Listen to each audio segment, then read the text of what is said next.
Welcome to the Proven Podcast, where it doesn't matter what you think, only what you can prove. People say you can't beat Wall Street. They're wrong. Today's guest, Scott Sheridan, co-founded Thinkorswim, sold it to TD Ameritrade, and went on to build TastyTrade, proving you can disrupt an entire industry with education, innovation, and relentless execution. The show starts now. All right, everybody, welcome back to the show. I am excited to have Scott on with us. Scott, thank you for joining us. Happy to be here. For the 2 or 3 people on the planet who don't actually know who you are, let's get a couple updates and share kind of what your story is, what you've done, the success you've had. Well, I'm sure there's more than a few, but my whole career outside of my first year out of school, my whole career has been spent in the market. So I traded the floor of the CBOE I went down the summer of '86. I left in 2003 officially, but my partner and I had already started before I left. We had started Thinkorswim, which was our first brokerage firm. We sold that to TD Ameritrade. It is now part of Charles Schwab. And 10 years ago, I actually just had my 10-year anniversary. We started another brokerage firm to compete. It's called TastyTrade, and that is currently where I am. I am the CEO of TastyTrade, which is another online brokerage firm. Gotcha. Just because I'm curious, what is the massive difference between Thinkorswim and Tasty? Great question. Both firms, well, for sure, when we started Thinkorswim, we were focusing on derivatives. So options, equity options was really our sweet spot. That's still the case today. So, of course, we do offer stock trading, but we specialize in options and futures, crypto. So it's a full platform. You trade whatever you want to trade. The big difference is how thin or how light our platform is today compared to what we built at Thinkorswim. And the way I describe Thinkorswim, I say it's my baby, love my baby, but we moved on and we've come up with what we believe is a cleaner, simpler, faster way for people to trade. Gotcha. All right. You talked about options, and then we're not talking about puts and calls at this point. We're talking about options with the world, where things are going, and you've had an immense amount of success. You've had multiple exits and create an immense amount of wealth. For some people, the world seems very volatile right now. And we're going to try and leave all the politics on the sideline, which is not easy for you and I to do, but the camera's rolling, so we get to do that. And talk about where the market's going. And there's a lot of people who are terrified. You mentioned before the camera started rolling, for the people in their early 20s into their mid 30s, they've never seen a collapse before. They've never seen a pullback. They've never seen a downturn. For those people who are going into this, what are some of the things that you're seeing and how the market's changing? And then more importantly, how to survive it? Well, I'm taking a deep breath right now because having done this for as long as I've done this, I can say without question what we went through in April, we've never seen before. That was an absolutely insane period. Somebody could talk about, you could go back and say '08, '09. You could go back and talk about the dot-com bubble, in 2000. You could go back to the crash in '87. The big difference from my perspective, this one was 100% self-induced. So the other ones, there were reasons, and maybe somebody would argue that '08, '09 was a housing bubble, and you could say that was self-induced because we allowed it to happen. Mhm. Um, I could go with that argument, but for sure, with this one, this was President Trump making a decision on tariffs that he believes in or did believe in. I don't know if he still does, but did believe in it. And the market said, we are not going to buy into this one. And you saw literally, 20+% sell off fast. And the volatility that we saw both up and down, because we had some crazy up days, it's all of a sudden tariffs on, tariffs off. Right. So one of the comments when I talk to a lot of younger people, one of the comments that I make is you need to learn, especially at a young age, you need to learn how to take risk, take a lot of risk. Now, what does that mean for you? Everybody has a different tolerance for risk. So people have to understand what that means because what might be super risky for one person might be just run of the mill for another. But if somebody is just getting going in their career, they have some investable assets, you need to be engaged with the markets. I know it seems crazy right now to say, why would I want to be in the market when it literally just sold off 20% and just snapped back, today we're back not at highs, but we're not far off. I think we're 400 or 500 points. So in the S&P, so it's not that far away. But the markets, as crazy as they are right now, one thing I will say with certainty, and I will preface this with nobody has any idea where the markets are going on a given day. Mhm. But unless another world war breaks out and something happens that would be an oh my God situation, the markets are going to be significantly higher in 10, 15, 20, 30 years.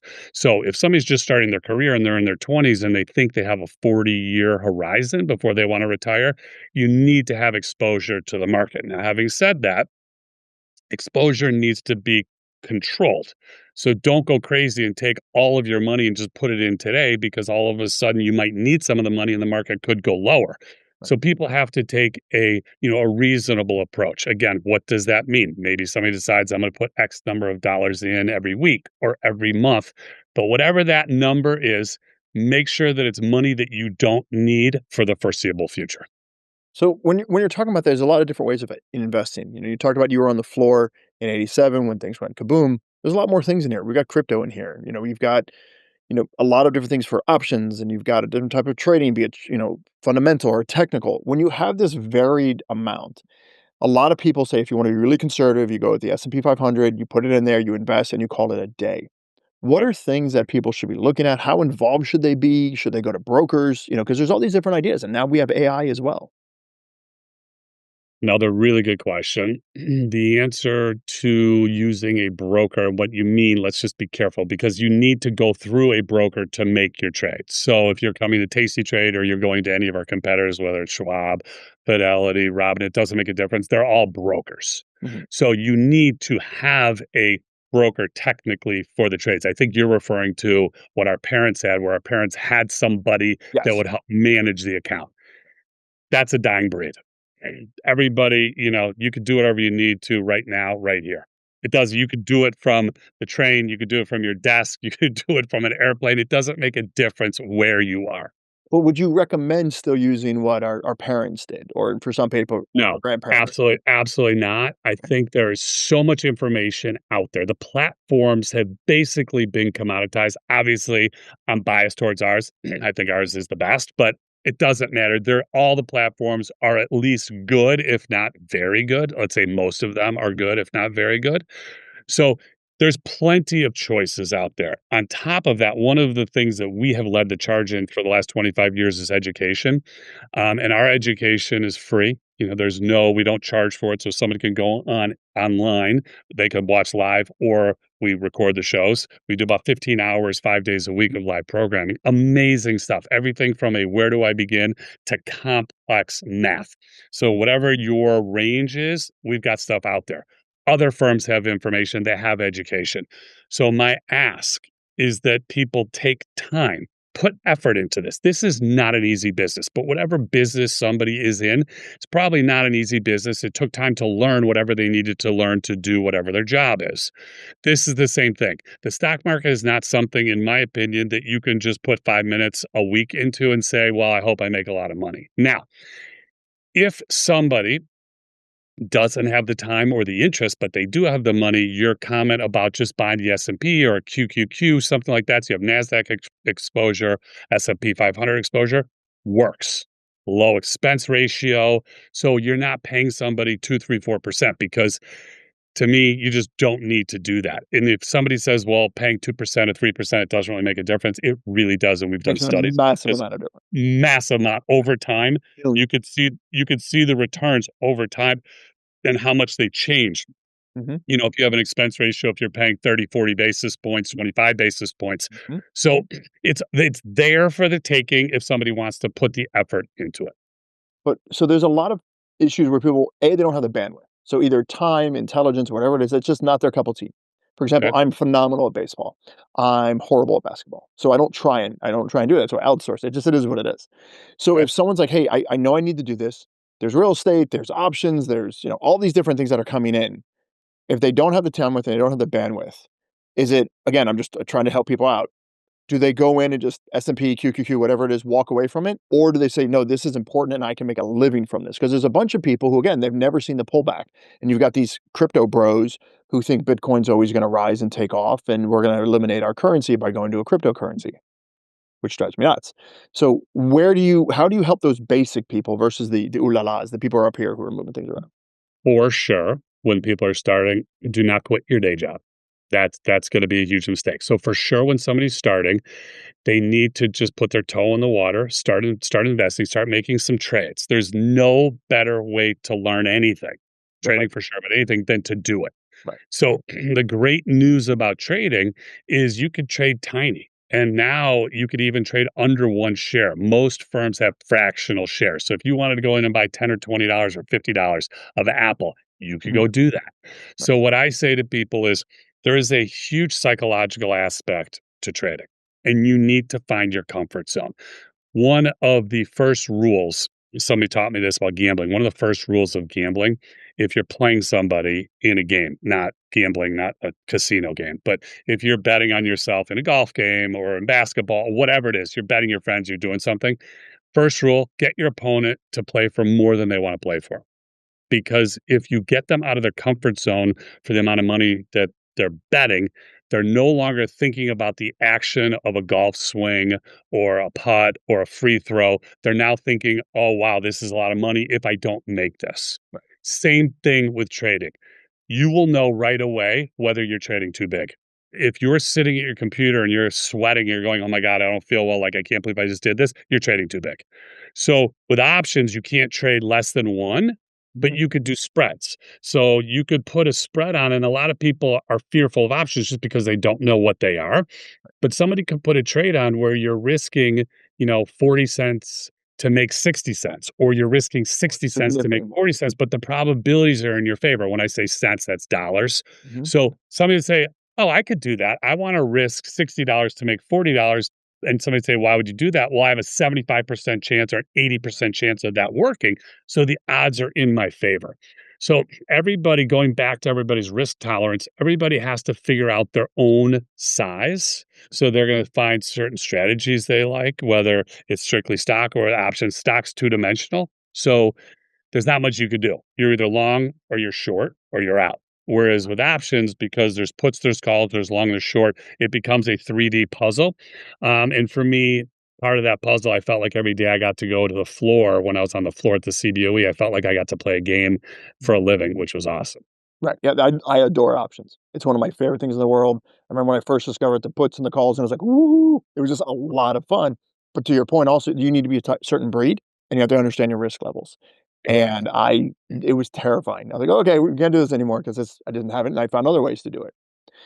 When someone comes into this, and there's a huge question I have about cryptocurrency because there's only two major business mistakes I've ever done. One of them was Bitcoin because someone came to me and they're like, "Hey, there's this weird thing. It's like World of Warcraft money. It's like $100. We should buy some." And I'm like, "I am not buying virtual stuff." And I've had a rule. I learned this from Melvin Simon, which was don't invest in things you don't understand. And I've continually not invested in crypto because I just don't understand it in any way, shape, or form. So I get the idea of it. I understand the technology behind it. I understand the blockchain of it. But when you look at governments who control their currencies and how, take China, for example, who manipulate their currencies on a constant basis and they use it as a way to, I don't want to say weapons of war, but it's almost as close. The way that they can change things and change trade deficits. It's hard for me to think that the United States is going to leave a fiat currency, which is the dollar, and go over to a cryptocurrency. When you looked at the entire crypto world, what are you seeing and where do you see it playing out? Is it a fad or is it here forever? I am not a believer right now. It's here. Right. It's here for sure. I don't own any, and I have traded a little bit. Um, it's funny because when we started this business, when we started TastyTrade 10 years ago, we were operating out of a space that the food hall had an ATM for Bitcoin, Mhm. and it was $275. And I'm like, I should buy some of those and just forget about it. Mhm. And then I remember saying to myself, "Now I'm gonna go have lunch, like, where's that possibly gonna go?" Like, $275. So now at, $100,000, obviously, talk about making a mistake. Yeah. But Like, you could have bought it anywhere along the way and made money unless you bought it at, I think it traded 110, 115, something. It says the high, and then it pulled back to 75. So there's a lot of really smart people within the walls of TastyTrade that know a lot about crypto, and I've had a lot of conversations with them. They have not been able to convince me as to why it's trading where it is and why it's anything other right now, anything other than a trading vehicle. So if somebody's looking at it strictly from a speculative standpoint and they want an asset that they can trade that moves, great. Absolutely. There's plenty of opportunity there. But when somebody sits down and tries to lecture me about how this is going to replace the dollar, don't see it. And, my concern here, a couple things. One with Bitcoin, there's, I believe, 23 million that are potentially mine. So it's a finite amount. And that's one of the arguments for the people that like it. They go exactly right. So you can't just print dollars. Hmm. Not going to get into all economics discussion about, printing of dollars, but so far it has worked for us. We'll see the bond market's a little bit iffy right now. Hopefully that we get through this. I now have learned of a use case. I'm not saying it's enough of a reason to go in and buy it, but it is a use case, which is stablecoin. And the stable coins and what it's been explained to me and why somebody would want it, because I still don't see a value in stablecoin. I've got dollars in my pocket. I've got a credit card. What do I need a stable coin for? At least with Bitcoin or Ethereum or any of the other coins, I've got risk. I've got upside. So I could make some money at stable coins tied to the dollar. Quickly, I didn't think about this. You have a lot of people outside the United States that want to own dollars. They can't get dollars. Right. So buying a stable coin would be a way for somebody outside the United States to get their hands on USD. So I will offer that up as a reason. But in its current form right now, I don't see crypto as being anything other than speculation and a tradable asset. Perfect. Thank you. Makes me feel a little bit better. Next one I want to talk about is gold.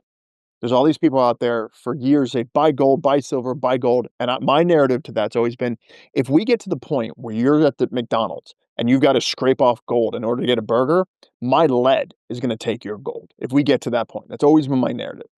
You have people out there who have been preaching about this for 15 years, like, oh, the economy's going to collapse, the government's going to fail, you need to buy gold, you need to buy, and they've been pushing it on certain news channels, which I'm going to watch my mouth, for years and years and years and years and years. Walk me through gold. Does investing in gold make sense the way they sell it? Not in my mind. And it's another one that does not make sense to me. It didn't make sense to me at 2000. It definitely does not make sense to me over 3000. Yes. My partner and I, you mentioned we had two huge successes, which we did. We had some losers along the way. Mhm. And I'm laughing right now. One of them was we bought, not making this up, we bought a gold mine in Mali, Africa. And it was real. It was No, no, legitimate. Okay. It was real. We had the government's backing. We had people over there. And at the time, I want to say gold was 200, 225, 250. This would have been mid 90s, late 90s, something like that. Okay. We wound up giving up on it, but we were laughing because we're like, if gold goes to 350, we're going to make so much money off of this. So you can imagine gold at 30, I think it was 30, it might have ticked 3,400, it was 3,300 for sure. Again, does not make sense to me, other than all your shorts are out of the way and the natural longs are holding this and they're absolutely gold bugs. My partner was a gold bug for years. For years, he was a gold bug. I'm with you. If you need gold because the dollar has gone in the toilet, I'm not saying zero, but whatever, we got hyperinflation and you need gold to go out and buy something, you're going to need guns and ammo. And I'm not a guns and ammo person, but you're going to need that because it's just going to be the biggest, strongest person is going to be taking your gold. So if somebody wants to own it because it gives them comfort, great. That goes back to the psychology of trading. If it feels good to you to own some gold in your portfolio, awesome. But if you're asking me my opinion, is there a reason to own gold other than speculation and a trading vehicle? I don't personally see it. So we've talked about a lot of things that have gone against what most people are saying. Bitcoin, gold, things of that nature. And people are like, why am I listening to this guy? Let's talk about those two successes you've had and the exits with that, because you've done things as an entrepreneur that most people will never do. And they won't even understand the concept of it. So can you walk me through a little bit of that? So people right now are like, who is this guy? Get more of that going, okay, this is why I should trust him. Sure. And I would just let's start off where I was on the floor. So I traded my partner and I came out of the floor of this Chicago Board Options Exchange CBOE. We traded in the OEX, which was the S&P 100 versus the SPX, which is the S&P 500. I think it exists, but I think there's one person. It's not a tradable product anymore. So please don't go looking to trade the options in there. Mhm. One thing I will say for sure, most market makers, which is what we were market makers. Most market makers are contrarians. Why? Because when the paper is coming in, we're taking the other side of the paper. So when the paper is coming in and the market's going up, we're taking the other side of it. Now, we're trading and there's always hedges, there's other things you can do against it, but when the market's at all-time highs, we're always looking to get short, and when the market breaks, we're going to be on the other side when people are panicking. So that's why when you say that it looks like I'm a hater, I'm not a hater. I just don't see the value in it. But again, I want to be perfectly clear. If somebody sees it and it makes them feel good to have it in their portfolio, put it in your portfolio. There's nothing wrong with buying, again, an amount of gold or amount of crypto that if you said, look, if this goes to zero, my life's still fine. I just wouldn't take all of your assets and say, my friends are in Bitcoin or Ethereum or some other coin and say, I have to be involved because you just don't know where it's going. Nothing wrong with having a piece, but I'd be careful. So in the late 90s, my partner and I saw that things on the floor were changing, that it just didn't seem like the individual market maker, or also known as locals, that there was going to be a future. And we saw things going to a screen. And at the time, the internet sounds funny now, but in the late 90s, the internet was really in its infancy. So one of the things that I will say is that being naive can be really, really helpful. So if you're not really sure what you're walking into, but you have confidence, just keep going and keep going until you just can't go any further. Pivot if you need to, figure out another way to get to your end game, but don't let people tell you that this is, it's never going to work or it's a horrible idea or if it was a good idea, somebody else would have done it. I hate all of those answers. So we came up with the idea of Thinkorswim, late 90s. So we hired somebody we needed somebody to build a website, which sounds funny today because all these things 25 years later, you go, okay, big deal. Go build a website. It's not that Yeah, hard. Well, big deal back 25, then. Yeah, right. big 25 years ago, it was not the easiest thing in the world. Well, that person went on to become our CTO, both at Thinkorswim and at TastyTrade. So he was with us for a long time. He retired about a year ago. But we went on to build, to me, what was the premier platform at the time. I mean, it really changed. It changed the way we didn't create online trading. We changed the way that people were able to access the markets. So I'm sure you're familiar with Robinhood. Most people are. The guys that started Robinhood learned the business by going to my partner's shows and watching him talk about trading. So the impact that we have had on the industry, when I say we, Thinkorswim, we began the revolution of lowering commissions. What we did was we attacked our competitors by saying, you know what? We really came out with a program that said basically whatever your commission rate is, tell us, we'll match it. We didn't care so long as we knew you were telling us the truth. So what you saw, and a lot of people might not even remember this, ticket charges went from $9.95 to $8.95 to $7.95 to $6.95 and gone.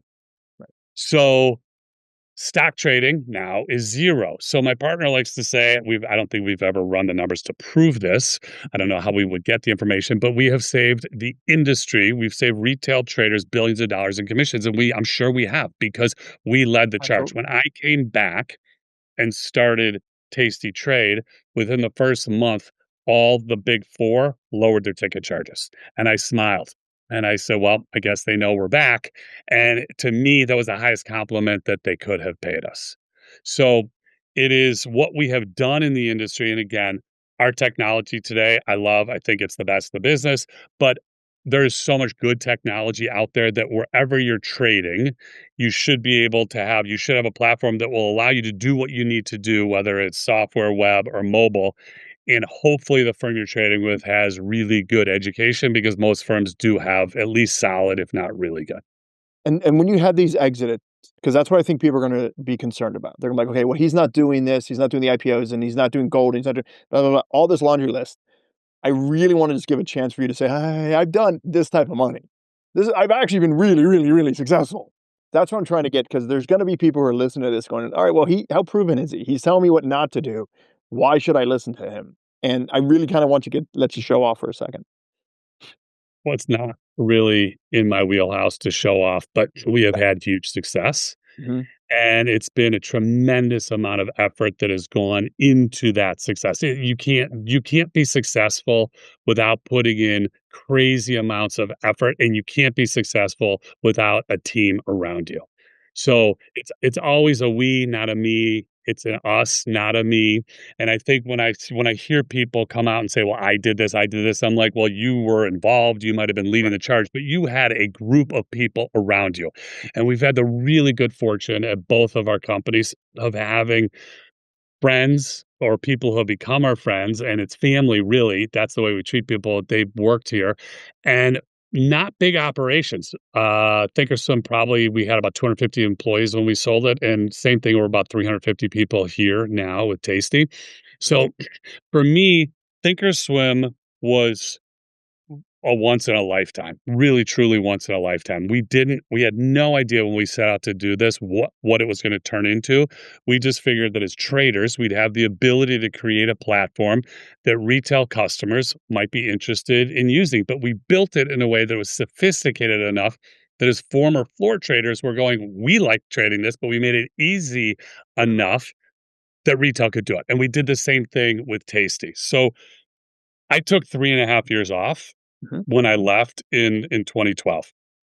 3 years. I took 3 years off and when I left in 2012. And when I left, people would ask me, "When are you going back to work?" Because my wife had a retirement party for me, but I was laughing. I'm like, "I'm definitely doing something. I'm not stopping now. I hope to never stop. I want to keep working for the rest of my life because I enjoy it." But I took 3.5 years off. I didn't know if I would like it after 6 months or I'd hate it after a week. I loved it. Loved it. And because I had spent I we went my partner and I spent the first 5 years, we didn't have a day off. We were working 80-hour weeks, and it was craziness. My wife, I remember, asked me one day, "Are you sure you're good with this?" And I said, "No, I'm not sure, but I'll tell you when it ends. We'll look back on it. We'll see whether it was worth it." So people would ask me when I was gonna go back to work, and I had a simple answer. The day I don't wanna have lunch with my wife is the day I'm going back to work. So my partner called me, said, "You gotta come back. We're gonna start another brokerage firm." And I agreed to it. My wife and I were in the car going to dinner, and she said, "What did you just agree to?" And I started laughing. I said, "I'll tell you at dinner." So I told her, and she looked at me. She's like, "You don't wanna have lunch with me anymore?" And I Uh-huh. said, "No, I do wanna have lunch with you, but to do something like Thinkorswim," which, again, we didn't create the industry, we changed it. But to Massive. do that was life-changing and truly once in a lifetime. To try to do it again, I said, I love challenges. I have to do it just from the challenge perspective, and it's really been an amazing ride, so You've talked about, when you first started investing or anyone that you have to put the time in, 80 hours a week. I was like, oh, he had a light week. So as entrepreneurs, we know that that's not a long week in that situation. That's just the beginning of it. And most people who have entrepreneur like tendencies are like, hey, I don't want to have a 9 to 5. I'm like, oh, you're gonna have a 5 to 9 then. Just get used to it. You're gonna be working constantly. yep, As people start learning these and start investing it, there are different ways of trading and there's different ways of investing. And I'm gonna try and get people to understand what it's like to trade in a time of volatility. There's fundamental trading, there's traditional trading, there's different indicators, there's lagging indicators. When you're looking at those type of things, and there's all these different robots and all these things that come involved, how do you learn your style of trading that works with all this inundation of information? great question. And my answer is, again, whatever works for you, Mm. keep doing that. Just keep doing it. Doesn't make a difference when people call me. I can't tell you how many times I've had people tell me, "Can I share my strategy with you?" And I say, "Nope, don't care." I said, "Not being disrespectful. Right. I've got my own. You keep yours. All I care about is that it's working for you." Now, at the network, it's really interesting because technical and fundamental would be the two most common ways for people to go about making trading decisions. Our network is strictly based on math. It's Okay. just all math. It's All probability futures. based. And to me, math is math. So if somebody wants to go spend time, go watch videos, you'll start to pick up on the trading strategies that our on-air talent use. And it's a law of large numbers, but their mantra is trade small, trade often. Trade small, trade often. So you're trying to make little pieces along the way rather than hitting that home run. Nothing better if you happen to buy a stock and it explodes. I mean, it's Awesome. amazing. Yeah. But those are few and far between. So to have more of a consistent approach, what do you need to do? Got to be in the game, got to constantly be trading. And all the information, again, free, available, tastylive.com.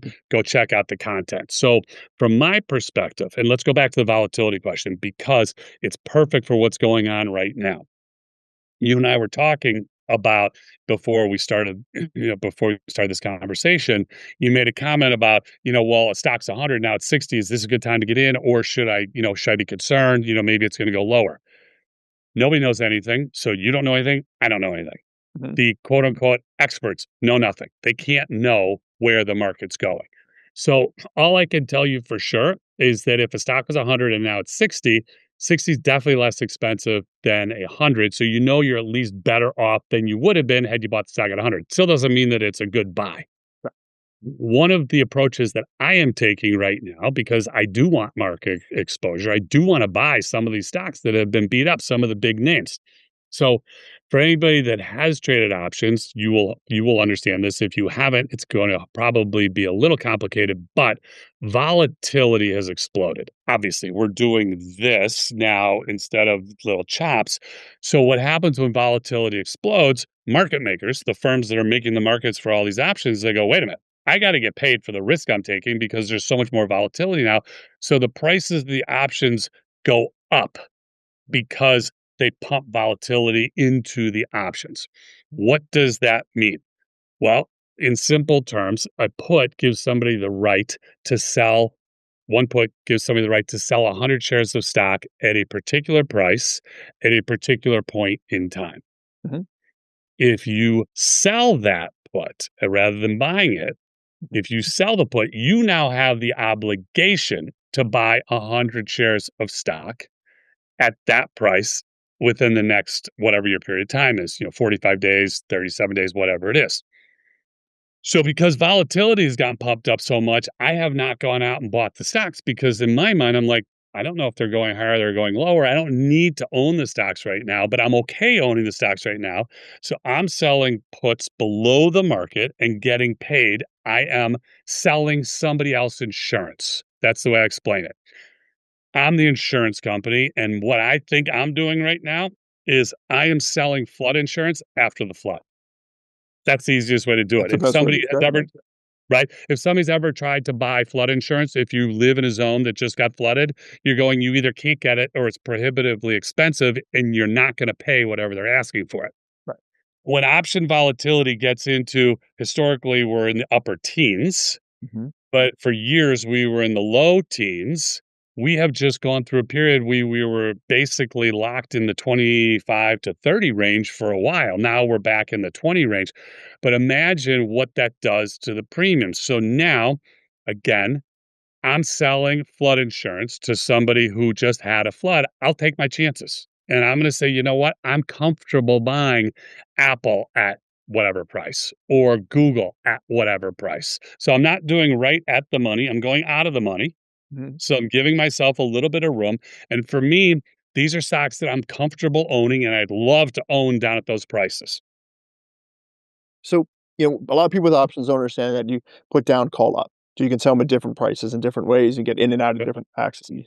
There's a lot of different ways. And with the volatility that we're going to see for at least the next 2 or 3 years, at least, is options is something that you double down in, and that's something you feel real comfortable with versus, again, the cryptos and the other things, or where are you putting your assets and your availability?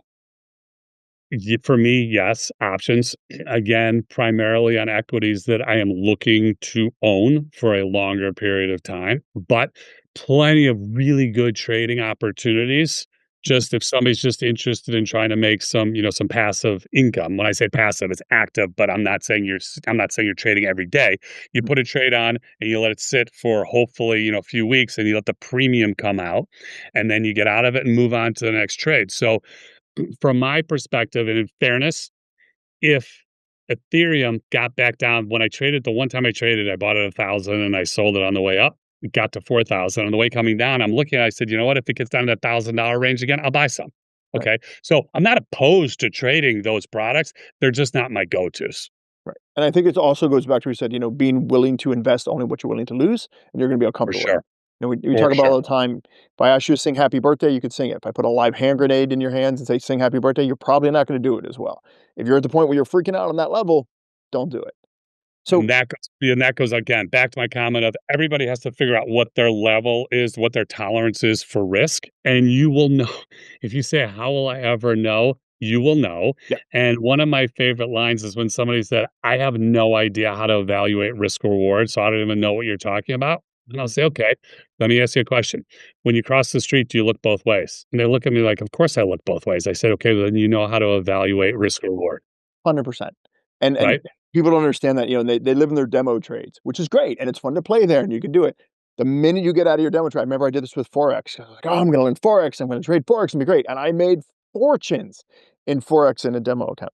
And then I went live, I was like, "Whoop." I was like, "Oh, okay, this is a different ballgame." Because same thing, same charts, same environment, but since it was real and I had the pin out of the grenade, I couldn't function anymore. And it is what it is.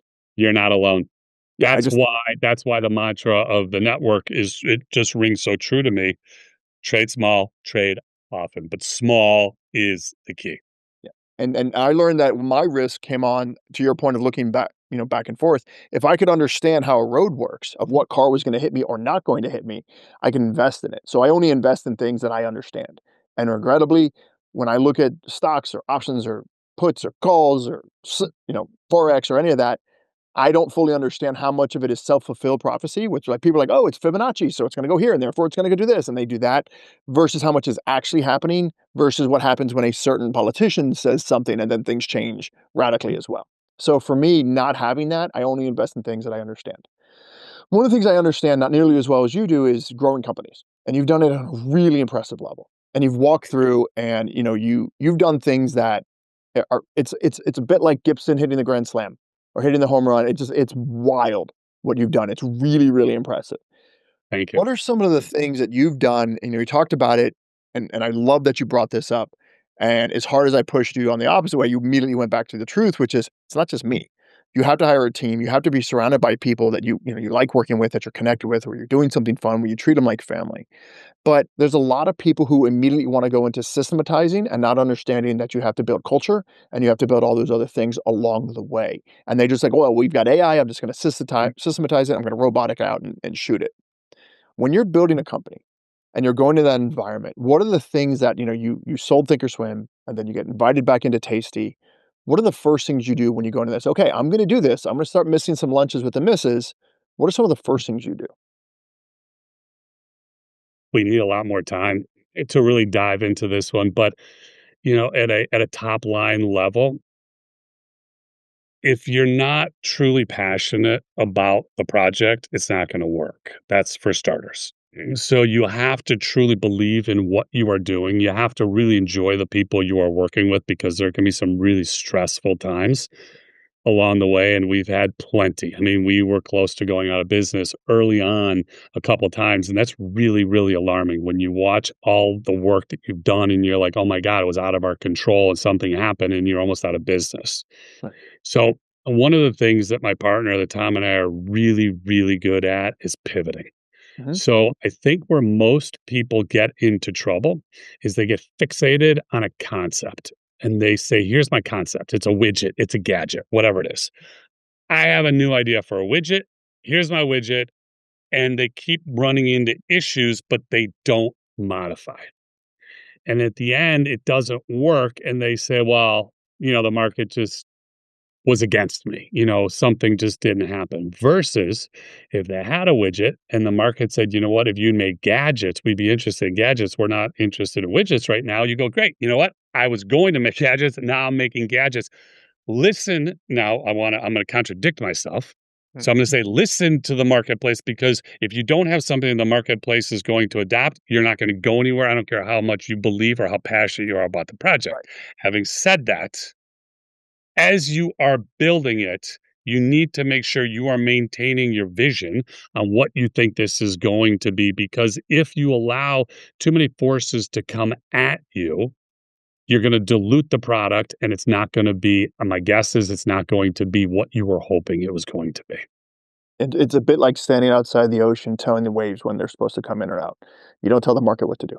You So listen to it. when we launched Thinkorswim, it was right after the dot-com bubble, Oh, and I remember how many people said to us, "Oh my god, we feel so badly for you. mhm, Couldn't be a worse time to launch a brokerage firm." And my partner and I just looked at each other, we're like, "What are you gonna do? This is the cards we got dealt. These are our cards, you gotta play them." Turned out to be an amazing time because what we quickly realized was people that had accounts at other firms were looking for alternatives because they had issues with their existing firm. When the market's going straight up and everybody's making money, why are you ever going to change? You're like, I love where I'm trading. I'm making money. What do I need to go look at something new for?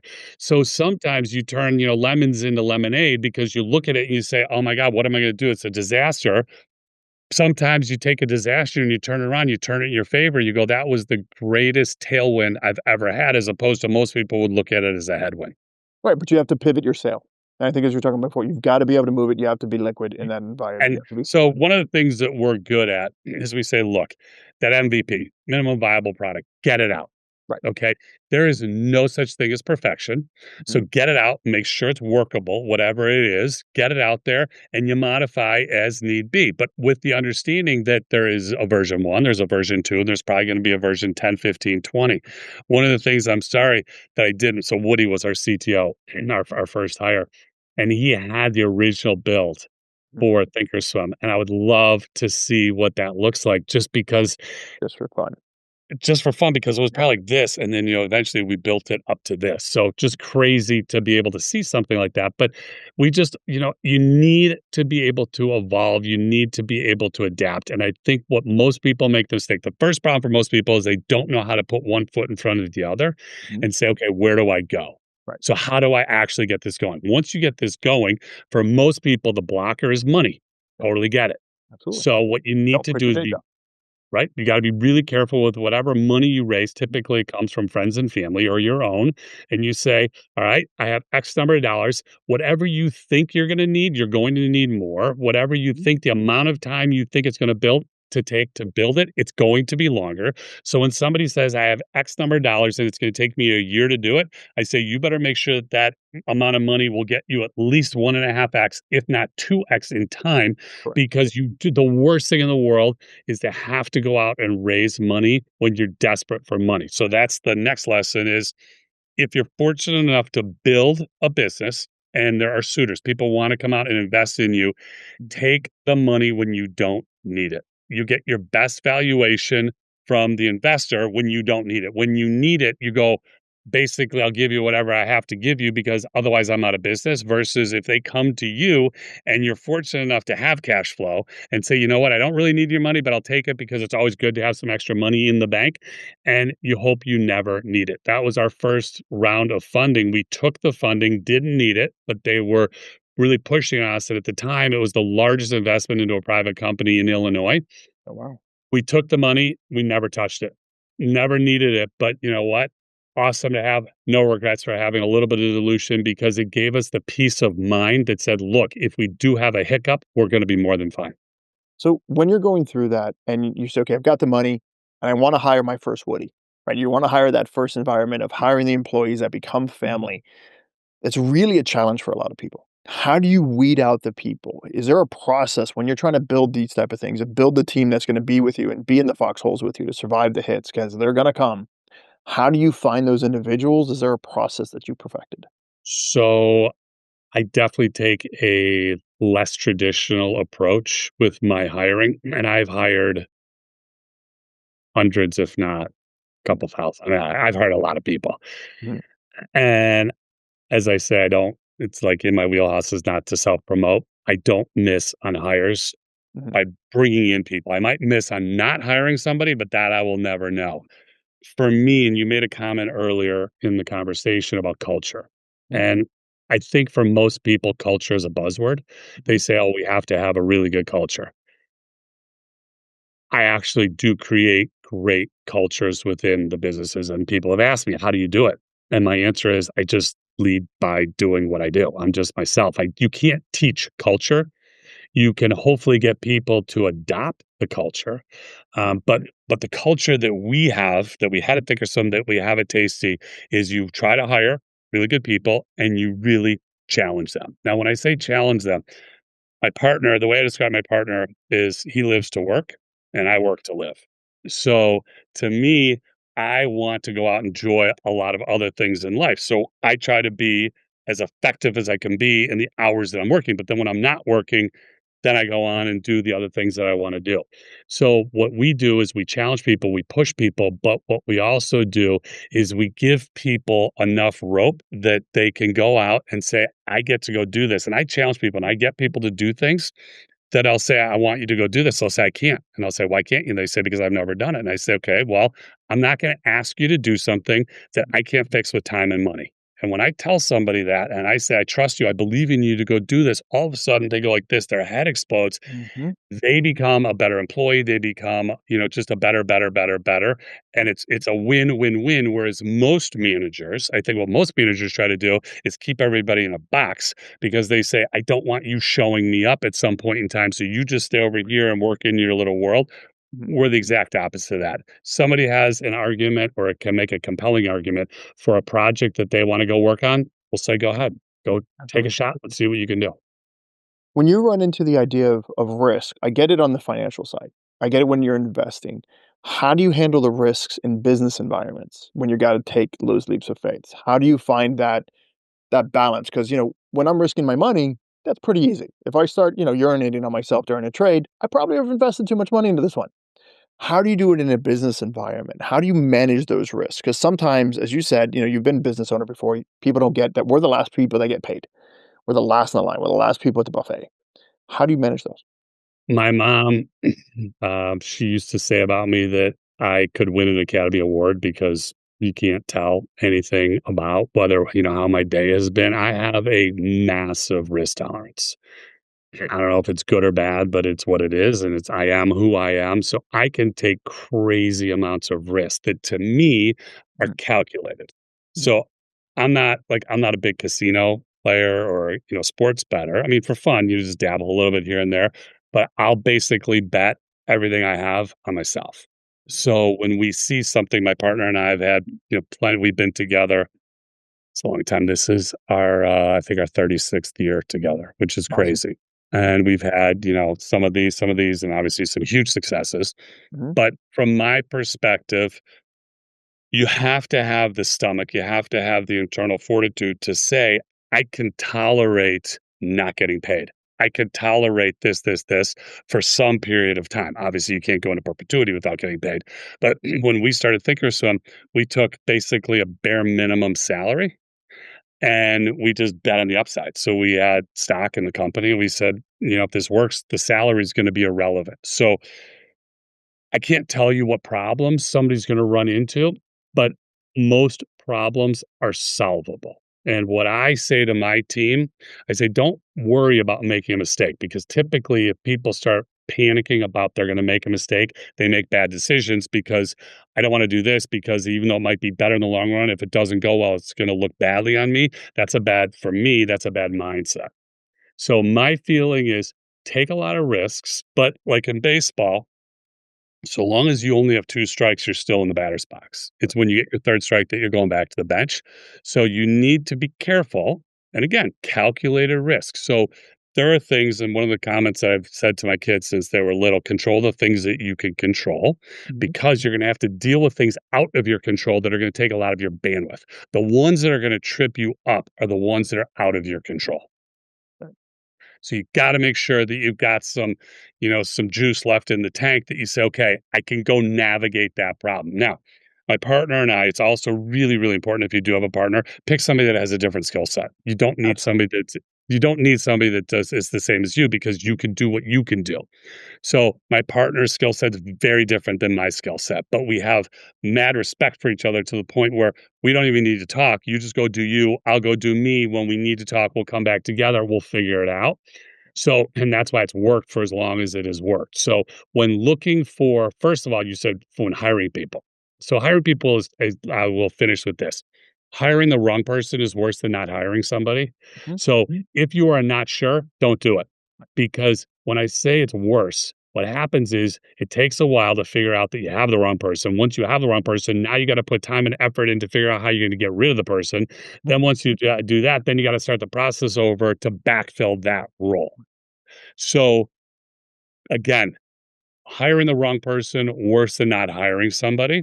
Now, going back to my partner, I can't stress enough about how critical it is that if you do have partners, pick partners that you literally would hand your checkbook or your credit card to and say, I have total confidence with what you're going to do with this.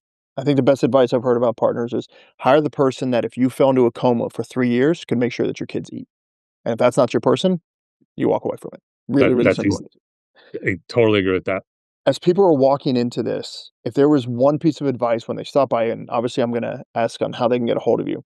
If they're looking at in their personal lives to how they move forward and then how to deal with the times right now, which I will be as politically correct as I can, are unprecedented, is the nicest way I can say what's going on right now.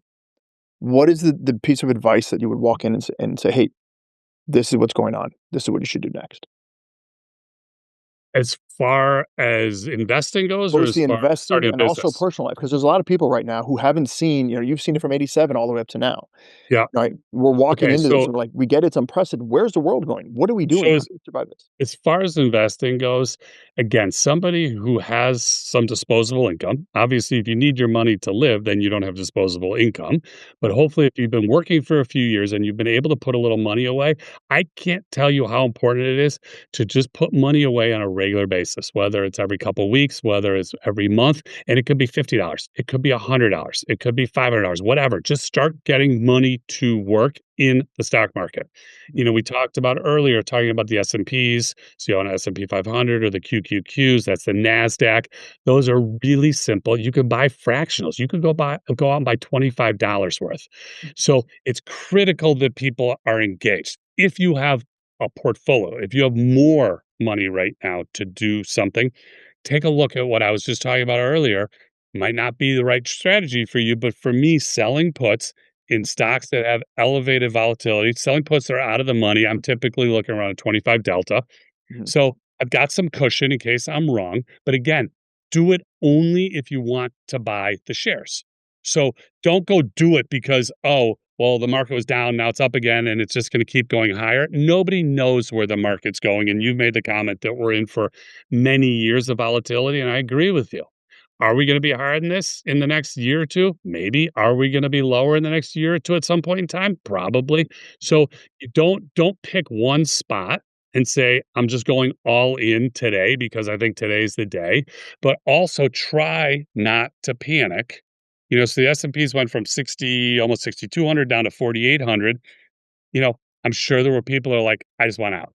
To just get me Of out. course Now you we're do. back up to right to 5,800. And you go, then you probably have positions that are too big if that's the approach. There's also, if we do enter another 15 plus year bull market, there's nothing wrong with having mental or actual stops in. So if you do buy stocks and you have a great run, you could just keep raising your stops. So if you buy stock at 100 and, a handful of years, it's now 200, you could say, you know what? I'm going to let it go. But if it gets to 180, I'm out. I want to get out. And that's if you put an actual stop in on the stock, your broker will take that order and you just say, you look, set it and forget it. I don't have to think about it. Right. Yeah, put Coming it back in. to coming back to the business side, Mhm. if somebody has the opportunity to go start a business and that has been a dream to do it, I can't stress enough, if you have the ability to do it, go do it. Even if it means that you have your regular job and you're doing this on nights and weekends to get going, don't have a regret in your life in 15, 20, 30 years to say, I really wish I would have done it. What's the worst thing that happens is you fail. And you And go if get a job. Worst thing that you happens fail, is you have to go work for someone else.